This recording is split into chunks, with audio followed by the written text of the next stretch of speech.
नमस्ते, मैं आप सभी का स्वागत करता हूं। आज हम एनसीईआरटी की कक्षा 11वीं की भौतिकी विषय का दूसरा अध्याय, जिसका शीर्षक मात्रक एवं मापन है, के बारे में चर्चा करेंगे। इस अध्याय में हम कई प्रकरणों की चर्चा करेंगे, जिसमें विभिन्न प्रकार की भौतिक राशियों की बात करेंगे, उनके मापन की बात करेंगे और मापन से जुड़े हुए मात्रकों की भी चर्चा करेंगे। मैं यहाँ इस क्रम को थोड़ा सा उल्टा करना चाहूँगा और प्राथमिकता के अनुसार सबसे पहले हम मापन की चर्चा करेंगे कि किस प्रकार मापन किया जाता है और मापन में त्रुटियां किस प्रकार से आती हैं। तो आइए सबसे पहले हम चर्चा करते हैं मापन में त्रुटियों के बारे में। तो आइए सबसे पहले हम चर्चा करते हैं मापन में त्रुटियों की और इससे संबंधित दो महत्वपूर्ण पदों की, जिसको यथार्थता और परिशुद्धता के नाम से जानते हैं। तो सर्वप्रथम मैं इसकी रूपरेखा के बारे में चर्चा करना चाहूँगा। हम बात करेंगे मापन और अनिश्चितता की, फिर यथार्थता और परिशुद्धता की, फिर हम त्रुटियों के प्रकार की बात करेंगे, जिसमें क्रमबद्ध, यादृच्छिक व अल्पतमांक त्रुटियां सम्मिलित हैं। इसके पश्चात हम निरपेक्ष त्रुटि, आपेक्षिक त्रुटि एवं प्रतिशत त्रुटि की बात करेंगे और अंत में हम यह भी देखेंगे कि जब विभिन्न प्रकार की त्रुटियां एक साथ किसी व्यंजक में आती हैं तो उनका संयोजन किस प्रकार से करते हैं। तो सर्वप्रथम हमें इस बारे में बात करनी चाहिए कि मापन की हमारे जीवन में क्या भूमिका है। अगर आप ज्ञात विश्व की बात करें, दृश्य विश्व की बात करें, तो इसमें जो भी परिघटनाएं होती हैं, जो भी तथ्य हमारे सामने उद्घाटित होते हैं, तो उनसे संबंधित एक सिद्धांत होता है और उस सिद्धांत को प्रमाणित करने वाले प्रयोग भी होते हैं और इन दोनों की निर्भरता एक दूसरे पर अन्योन्याश्रित है। इसका मतलब यह है कि किसी भी सिद्धांत को आप प्रयोग के माध्यम से प्रमाणित कर सकते हैं, वहीं दूसरी तरफ किसी प्रयोग को करके आप नया सिद्धांत भी दे सकते हैं। लेकिन जहाँ तक इनके प्राथमिकता की या इनके महत्व की बात करें, तो प्रयोग का महत्व और ज़्यादा है, और वो इसलिए कि प्रयोग से सिद्धांत तो हम दे ही दे सकते हैं, इसके अलावा प्रयोग ही ऐसी एक चीज़ होती है जिसके माध्यम से हम सिद्धांतों को सत्यापित करते हैं। और जब हम प्रयोग की बात करते हैं तो मापन के बिना किसी प्रयोग की कल्पना भी नहीं की जा सकती है। तो इस प्रकार से मापन विज्ञान और प्रौद्योगिकी में एक सबसे महत्वपूर्ण भाग के रूप में अपनी भूमिका अदा करता है। तो अब अगला प्रश्न ये आता है कि जब हम किसी भौतिक राशि का मापन करते हैं तो क्या पूरी निश्चितता के साथ ऐसा कर पाना संभव है? उत्तर निश्चित रूप से नहीं है। कुछ अनिश्चितता हमेशा ही रहती है, और आप कोई से भी प्रयोग की बात करें तो उसमें हमें त्रुटियों को लेना ही लेना होगा, और वो इस कारण से कि हमारी मापन की एक सीमा होती है। तो उस सीमा तक ये प्रयोग सही होते हैं, इसके बारे में यथार्थता होती है, परिशुद्धता होती है, और उससे परे हम उसके बारे में अनभिज्ञ होते हैं। तो ये अनभिज्ञता या अनिश्चितता जो किसी भी प्रयोग में होती है, तो इसी को हम त्रुटि कह सकते हैं। आपको बहुत सरल से उदाहरण से इसको स्पष्ट करना चाहूँगा। इसमें आप एक स्केल देख रहे हैं, और इस स्केल में ये सेंटीमीटर में कई सारे अंक लिखे हुए हैं, और इसके बीच में विभाजन भी किए हुए हैं। और अगर आप इसमें देखें तो जो सबसे छोटा भाग है इस स्केल का, वो 1 सेंटीमीटर का 10वां भाग है। क्योंकि कोई भी 1 सेंटीमीटर लें तो उसमें 10 रेखाएं इसमें खींची गई हैं। तो इसमें जो सबसे छोटा भाग है उसका माप होगा 1/10 सेंटीमीटर, यानी कि 0.1 सेंटीमीटर। तो इस हिसाब से अगर हम किसी रेखा का मापन करें तो इसमें जैसे अभी ये जो पाठ्यांक आप पढ़ पा रहे हैं, तो ये लगभग 5.7 के लगभग है। तो इसमें ये 0.7, ये जो हम अंतिम अंक कह रहे हैं, तो ये इसकी एक सीमा है। मतलब 0.1 सेंटीमीटर के परे हम इस स्केल से नहीं जा सकते हैं।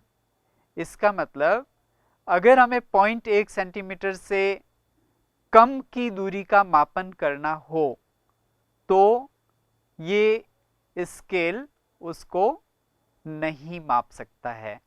तो इस प्रकार से आप किसी भी यंत्र की कल्पना करें, किसी भी यंत्र से मापन करें, तो उसमें एक सीमा पर जाकर के हमें आगे मापन करना संभव नहीं हो पाता है। हम उसी सीमा तक मापन कर पाते हैं।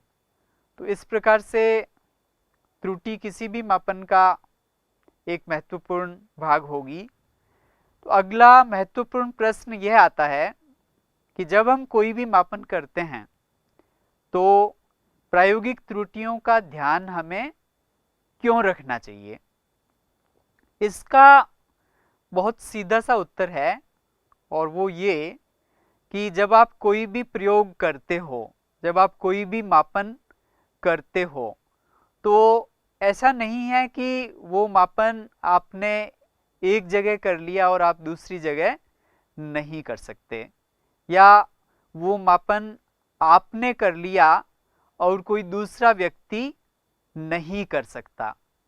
तो इसको हम बार बार कर सकते हैं, इसको बार बार किया भी जाना चाहिए अगर आप एक सार्वभौमिकता चाहते हैं।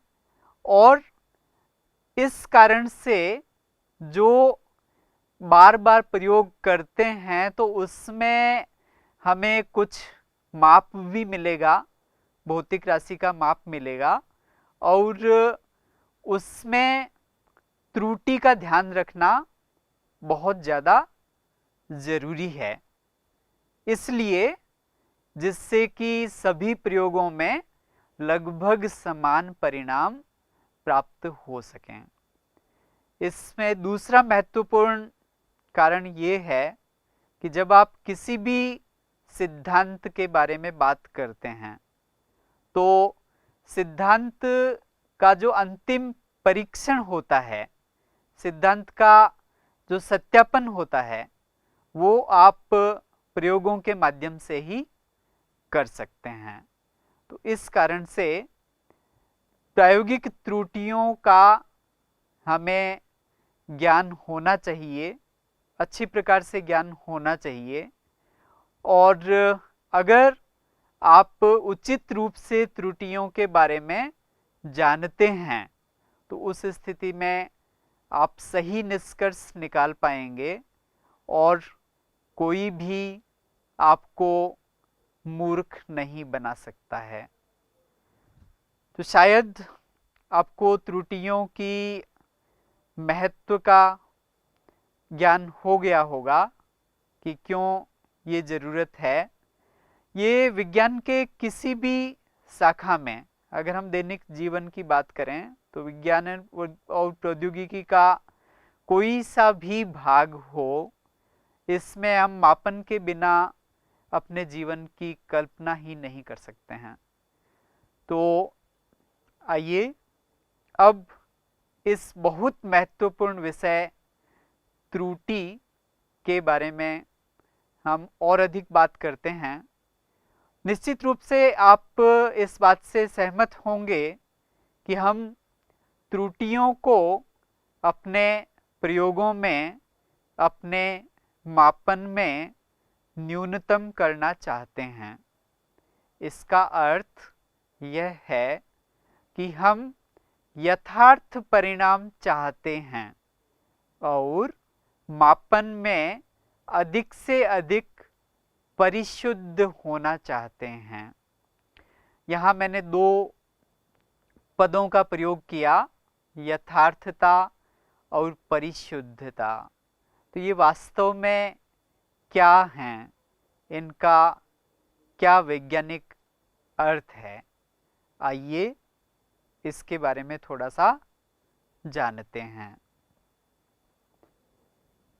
ऐसा लगता है कि जब हम इन दो शब्दों के बारे में विचार करते हैं तो शाब्दिक दृष्टि से यथार्थता और परिशुद्धता का अर्थ सामान्यतया एक जैसा ले लिया जाता है, लेकिन वास्तव में इनमें थोड़ा अंतर है।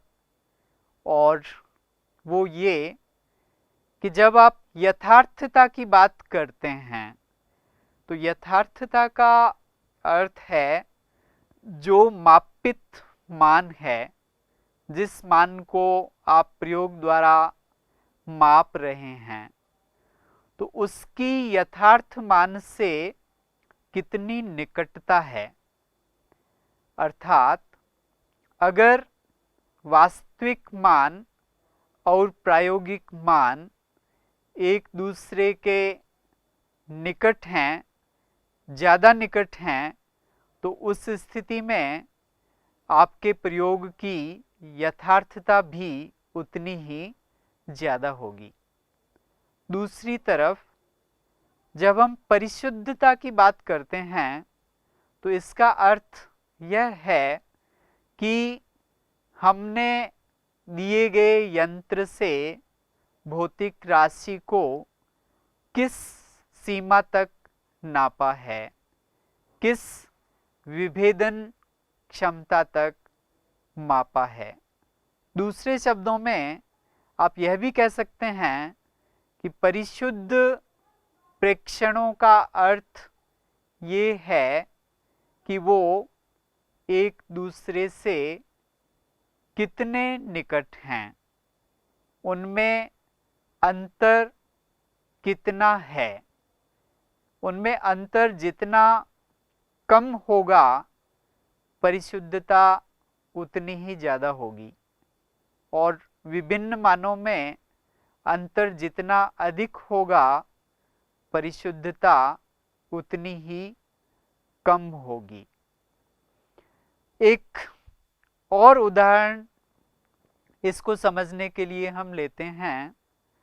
यहाँ आप दो घड़ियों द्वारा रिकॉर्ड किया गया समय देख पा रहे हैं।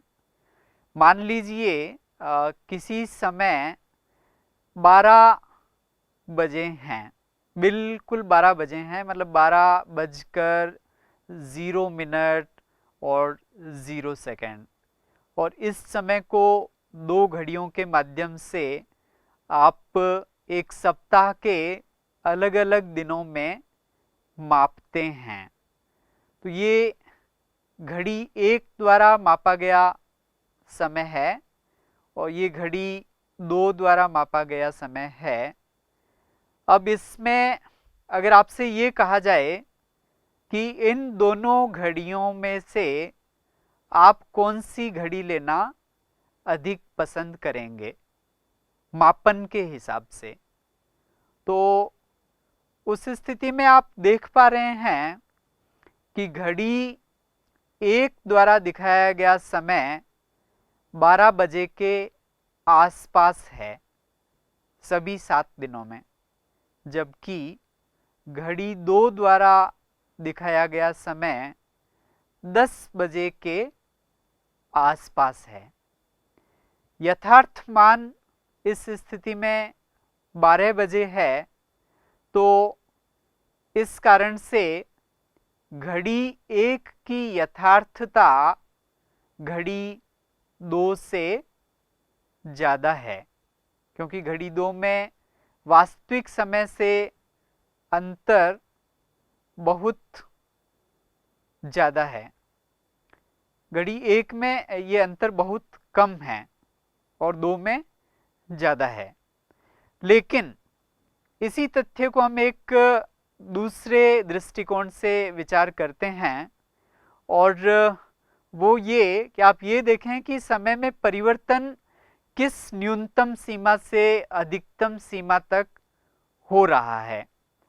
तो इसके बीच में जो अंतर होता है उसको हम परिसर के नाम से जानते हैं। और घड़ी एक के मामले में ये न्यूनतम समय है 11:59 और 8 सेकंड, और अधिकतम समय जो हम देख पा रहे हैं वो है 12:01 और 50 सेकंड। तो 12 बजने में ये 52 सेकंड तो वहाँ से आ गए, 11:59 8 सेकंड 52 वहाँ से, और ये जो 12:01 और 50 सेकंड, तो 1 मिनट का मतलब 60 सेकंड, 60 और 50 110 सेकंड, 110 और 52 162। तो प्रथम घड़ी का परिसर 162 सेकंड है, मतलब 162 सेकंड तक इसमें परिवर्तन होता है न्यूनतम से अधिकतम मान के बीच में। तो अब हम घड़ी दो के परिसर की बात करते हैं, और घड़ी दो में आप इस सारणी में देखेंगे कि न्यूनतम समय जो है वो 10:14 और 53 सेकंड है, जबकि अधिकतम समय 10:15 और 24 सेकंड है। और इन दोनों में अंतर हो गया 53 और 7 60 सेकंड, तो 7 सेकंड ये हो गए, और 10 15 24 तो 24 सेकंड ये हो गए, 24 और 7 31। इस प्रकार से जो इसमें न्यूनतम और अधिकतम समय के मान में दोनों घड़ियों का अंतर है, वो प्रथम घड़ी में 162 सेकंड है और दूसरी घड़ी में केवल 31 सेकंड है। तो परिसर दूसरी घड़ी का बहुत कम है इसका मतलब ये है कि घड़ी 2 द्वारा मापा गया समय लगभग एक समान आता है। उसमें जो विभिन्न मान हैं वो एक दूसरे से अधिक परिवर्तित नहीं हो रहे। तो इसलिए परिशुद्धता के पदों में घड़ी 2 ज़्यादा सही है। और इसमें ये जो 10 बजे बता रही है 12 बजे के स्थान पर, तो इसको तो हम सेट कर सकते हैं, 12 पर सेट कर सकते हैं, तो वो करना आसान है। तो इस प्रकार से घड़ी 2 हमारे लिए समय के मापन के हिसाब से अधिक अच्छी रहेगी। और ये मापन में परिशुद्धता पर निर्भर करता है। तो इस रूप में वैसे ये दोनों ही पद महत्वपूर्ण है कि आपका मापन यथार्थ भी हो और परिशुद्ध भी हो। लेकिन जहाँ कहीं हम संदर्भ मान को बदल सकते हैं तो उस स्थिति में हमारे लिए परिशुद्धता अधिक महत्वपूर्ण है यथार्थता की तुलना में। तो मुझे आशा है कि इन दोनों पदों के बीच में अंतर को आप समझ पाए होंगे। एक बार मैं फिर से दोहरा देता हूँ कि यथार्थता का मतलब ये है कि आपके यंत्र द्वारा मापा गया जो माप है तो वो वास्तविक माप से कितना निकट या दूर है। जबकि परिशुद्धता का अर्थ ये है कि जो भी माप आपको मिल रहे हैं तो वो एक दूसरे से कितना बदल रहे हैं और किस सीमा तक आप उस माप को कर पाने में सक्षम हो पा रहे हैं। इनके बारे में और स्पष्टता के लिए मैं कुछ और उदाहरण लेना चाहूँगा। प्रथम उदाहरण में ये आप पढ़ पा रहे होंगे कि मान लीजिए एक द्रव्यमान है और उसका यथार्थ मान 100 ग्राम है। शिल्पा इसको एक वजन पैमाने से मापती है और 104, 105, 103, 103 व 105 ग्राम के मान प्राप्त करती है।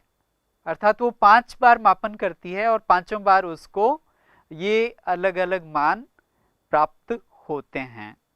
अब अगर हमें इस वजन पैमाने की यथार्थता बतानी है और परिशुद्धता बतानी है तो इस मामले में आप गौर करेंगे कि 5 बार हम मापन कर रहे हैं और पांचों बार अलग अलग राशियां, अलग अलग मान हमें मिल रहे हैं।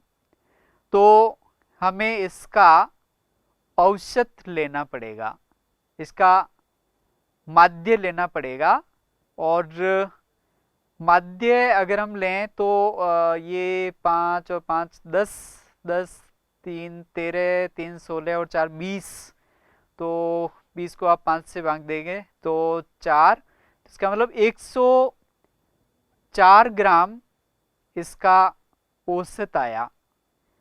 अब इसमें अगर देखा जाए तो 104 ग्राम से विचलन देखें तो 103 तो एक कम है और 105 का मतलब 1 ग्राम ज़्यादा है। तो इस रूप में इसमें जो विचलन है औसत मान से विचलन तो वो -1 से +1 तक है। इस प्रकार से यंत्र की परिशुद्धता ये ±1 है।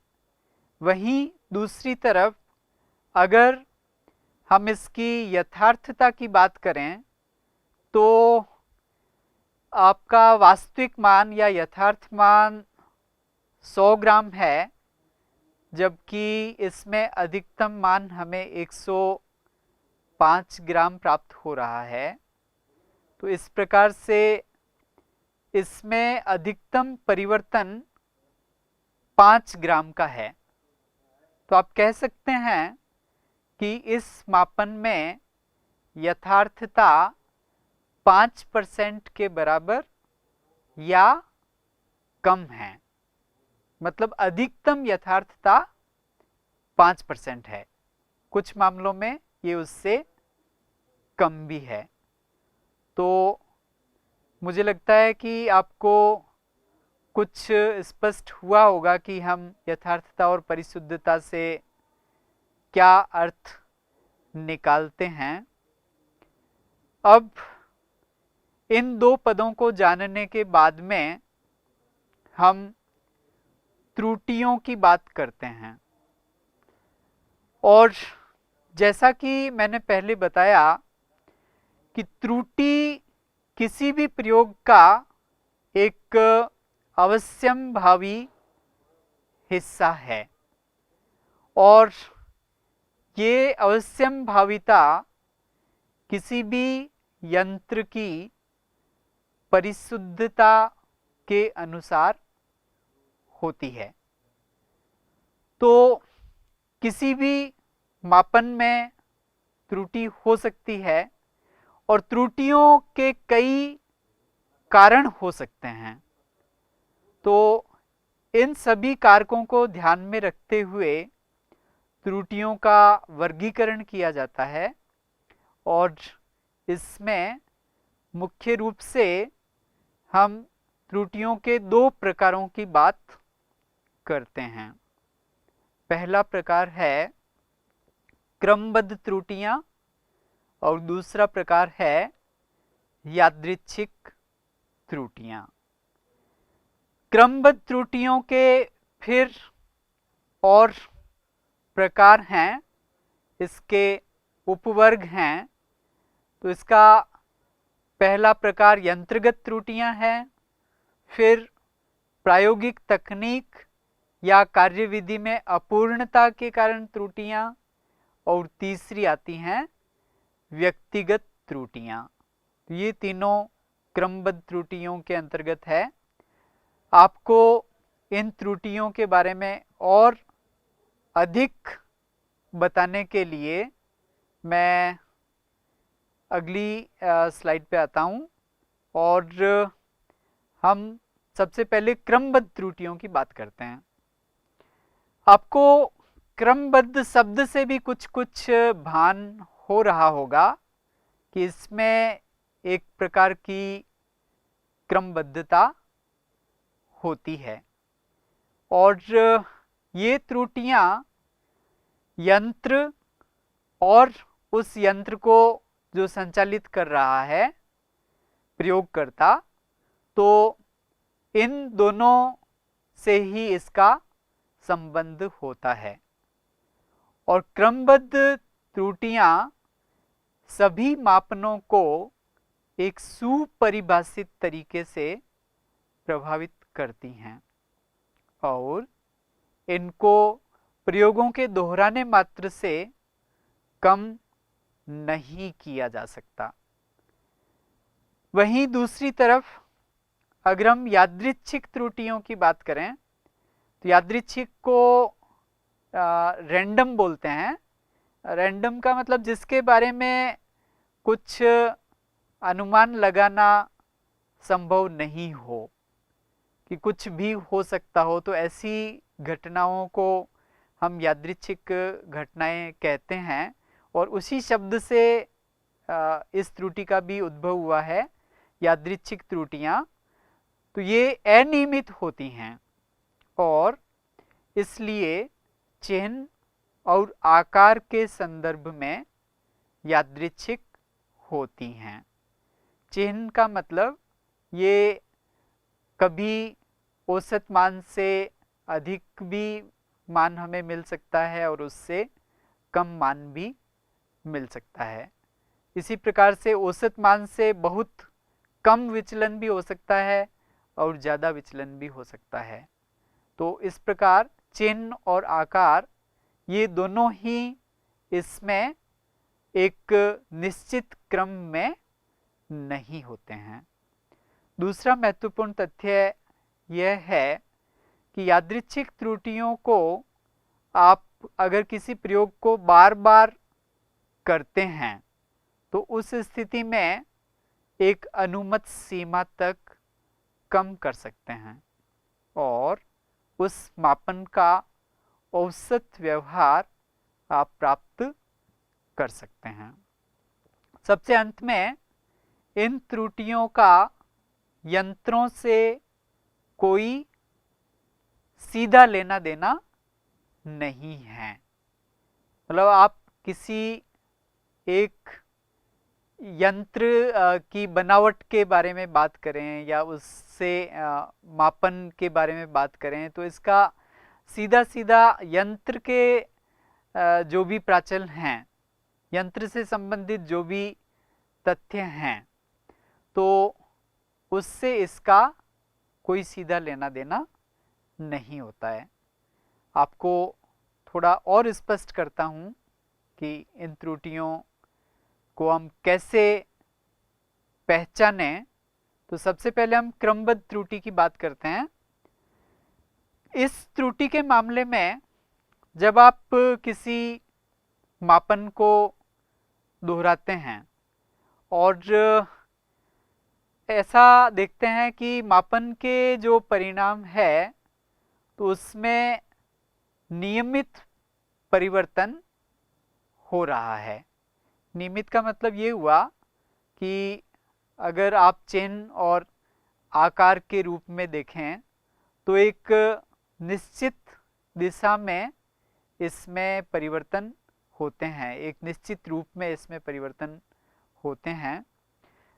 जैसे मान लीजिए आप कोई मापन कर रहे हैं और आपने पहले से कुछ सिद्धांत के आधार पर कुछ सोच रखा है कि ये दो राशियों का ग्राफ कुछ एक विशेष प्रकार का आना चाहिए।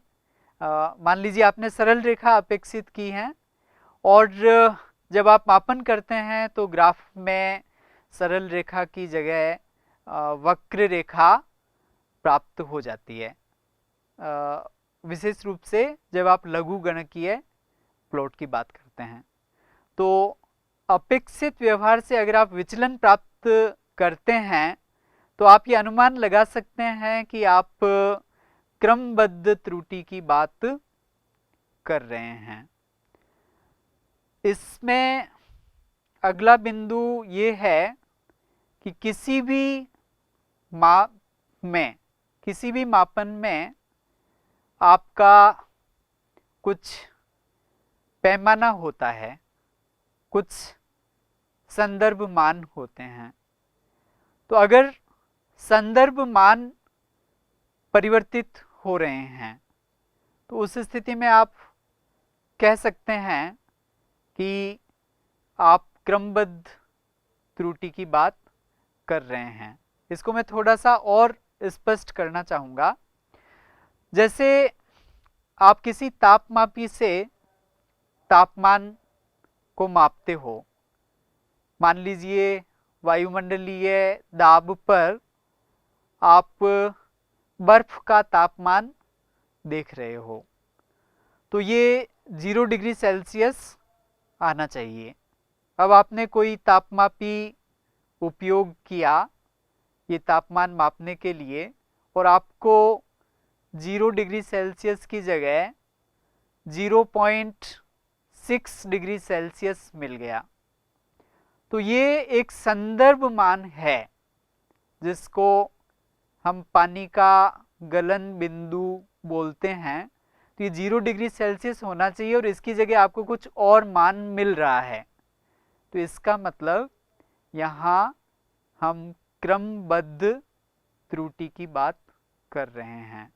वो उस यंत्र के कारण से इस मापन में त्रुटि आ रही है, उस यंत्र के अंशांकन में इस स्थिति में कुछ समस्या है। अगला बिंदु ये है कि अगर आपने कोई शून्य सोचा, किसी मापन का परिणाम शून्य सोचा और शून्य की जगह पर आपको अशून्य मान मिल रहे हैं, तो यह भी क्रमबद्ध त्रुटि का भाग है। इसी प्रकार से अगर आप किसी मापन को बार बार करते हैं और ऐसा पाते हैं कि आपके मापन के परिणाम समान नहीं हैं, आप उस मान को फिर से नहीं प्राप्त कर पा रहे हैं, तो इस स्थिति में भी आप क्रमबद्ध त्रुटि की बात करेंगे। आपके लिए कुछ उदाहरण हैं जिससे आप ये जांच कर सकते हैं कि आपको ये संकल्पनाएं कहाँ तक समझ में आई। तो इन परिकल्पनाओं को समझने के लिए, इन संकल्पनाओं को समझने के लिए मैं आपको कुछ उदाहरण देना चाहूँगा जिससे आपको और अधिक स्पष्टता आएगी।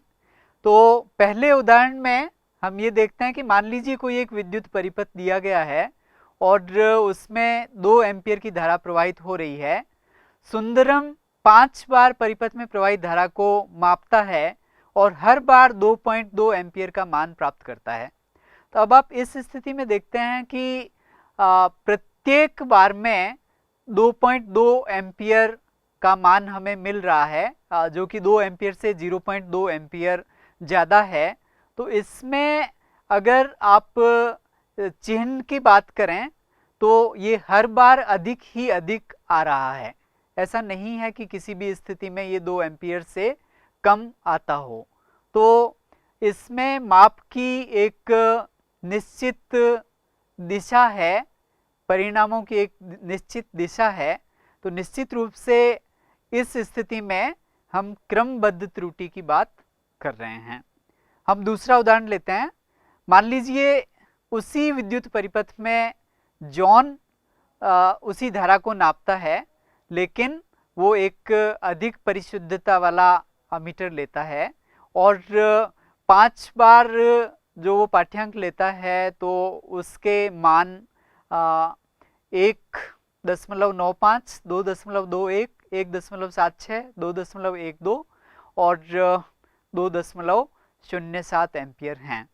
तो अब आप इस स्थिति में देखेंगे कि परिणामों में बहुत परिवर्तन भी है और कुछ स्थिति में ये 2 एम्पियर से कम है, जबकि कुछ दूसरे मानों में ये 2 एम्पियर से अधिक है। तो इस स्थिति में आप निश्चित रूप से ये देख करके सीधे सीधे ये कह सकते हैं कि हम यादृच्छिक त्रुटि की बात कर रहे हैं। हम एक अंतिम उदाहरण लेते हैं। मान लीजिए शकीला एक दाब मापी का उपयोग कर रही है और उससे दाब को पढ़ रही है और वो 1.13 न्यूटन पर मीटर स्क्वायर दिखा रहा है, लेकिन जब वो इसको नोट करती है अपने कॉपी में तो वो इसको 1.31 न्यूटन पर मीटर स्क्वायर लिख देती है। अब इस स्थिति में सीधे सीधे आप कह सकते हैं कि ये शकीला की गलती है, उसकी व्यक्तिगत गलती है। तो ये जो त्रुटि होती है ये ना तो क्रमबद्ध त्रुटि है, ना ही यादृच्छिक त्रुटि है, बल्कि ये व्यक्तिगत त्रुटि है। तो अब हम एक और त्रुटि के बारे में बात करते हैं जिसको अल्पतमांक त्रुटि कहते हैं और ये किसी भी यंत्र का एक महत्वपूर्ण भाग होती है और ये यंत्र से ही संबंधित होती है। और अगर आप अधिक परिशुद्धता वाला यंत्र लेंगे तो इस त्रुटि को हम कम कर सकते हैं। इसका सीधा सीधा तकनीकी से भी संबंध है। अगर आपके पास अच्छी तकनीकी है तो आप कम अल्पतमांक की, बेहतर अल्पतमांक की बात कर सकते हैं और व्युत्पन्न भौतिक राशियों में ये त्रुटि आगे चली जाती है, अगर अर्थात प्रसारित या संचरित हो जाती है। तो इस प्रकार से हमने विभिन्न त्रुटियों की बात की। अब आपको इस सब विवेचन से ये स्पष्ट हो गया होगा कि त्रुटियां क्यों महत्वपूर्ण हैं, और इस कारण से हमारा उद्देश्य ये है कि हम त्रुटियों को किस प्रकार से न्यूनतम करें, कम से कम करें और अपने परिणामों को अधिक विश्वसनीय बनाएं। ये तथ्य भौतिकी के लिए या किसी भी प्रायोगिक विज्ञान के लिए बहुत ही अधिक महत्वपूर्ण है, क्योंकि आप जितनी ज़्यादा परिशुद्धता की बात करेंगे तो आपको उतने ही अधिक चीज़ें समझ में आएंगी और उसका तकनीकी में और अच्छा उपयोग हो सकेगा। तो प्रथम बिंदु ये है कि जब आप किसी भी भौतिक राशि का मापन करते हैं तो उसकी एक निश्चित तकनीक होती है, तो उस तकनीक को आपको भली भांति समझ लेना चाहिए। फिर किसी भी यंत्र में किसी न किसी प्रकार का पैमाना होता है और उस पैमाने का अंशांकन बहुत ही ज़रूरी है।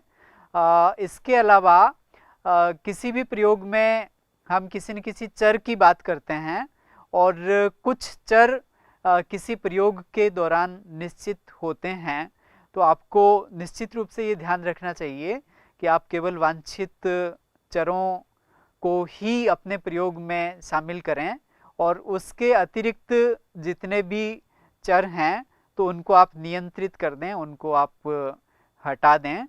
इसके अलावा कोई भी प्रयोग करते हैं तो वो केवल एक बार नहीं करके जितना भी अधिक बार हो सकता है उतना उस प्रयोग को दोहराएं। ऐसा हम इसलिए करते हैं कि यादृच्छिक त्रुटि को ऐसा करके एक अनुमत सीमा तक कम किया जा सकता है। फिर आपका जो सैंपल है, जो प्रतिदर्श है प्रयोग का, तो वो एक बहुत बड़ा लेना चाहिए। इसको दो प्रकार से आप बड़ा ले सकते हैं। या तो आप एक ही परिणाम को अलग अलग बार करें और या आप एक ही प्रयोग को अलग अलग जनों से करवाएं, तो दोनों ही स्थितियों में हम अपने सैंपल को बड़ा कर सकते हैं। इस प्रकार से अगले बिंदु में हम ये कह सकते हैं कि जब आप मापन करते हैं तो मापन में ऐसा हो सकता है कि आपको विभिन्न पाठ्यांकों में कुछ पाठ्यांक ऐसे हो सकते हैं जो बिल्कुल ही जो व्यवहार मिल रहा है तो उससे बहुत ज़्यादा विचलन लिए हुए होते हैं। तो ऐसे असंगत परिणामों को आपको अपने मापन से हटा देना चाहिए। और इसके अलावा सबसे महत्वपूर्ण बात ये है कि आप जब कोई भी प्रयोग करते हैं तो उसमें आपको ईमानदार होना चाहिए और जो कुछ भी आपके पाठ्यांक में आ रहा है तो उसको सही रिपोर्ट करना है। ये अंतिम बिंदु सबसे महत्वपूर्ण है। जीवन के प्रत्येक क्षेत्र में ईमानदारी का महत्व है, लेकिन जहाँ तक विज्ञान की बात है, विज्ञान के मापनों की बात है, तो उसमें इसका महत्व और ज़्यादा हो जाता है। तो आशा है कि आप सभी जब भी कोई प्रयोग करेंगे, किसी भी प्रकार का प्रयोग करेंगे, तो इन सब बातों का आप ध्यान रखेंगे और प्रायोगिक त्रुटियों को कम से कम करने का प्रयास करेंगे। तो बच्चों, आज के लिए इतना ही। आज की कक्षा में हमने त्रुटियों की बात की, त्रुटियों के विभिन्न प्रकारों की बात की, यथार्थता व परिशुद्धता की बात की और प्रायोगिक त्रुटियों को किस प्रकार से कम किया जा सकता है, इसके बारे में कुछ महत्वपूर्ण बिंदुओं की बात की। इसी के साथ हम आज की चर्चा को यहीं विराम देते हैं और अगली कड़ी में हम इसके बारे में, इससे अगले प्रकरणों के बारे में और विस्तार से चर्चा करेंगे। तब तक के लिए बहुत बहुत धन्यवाद और नमस्ते।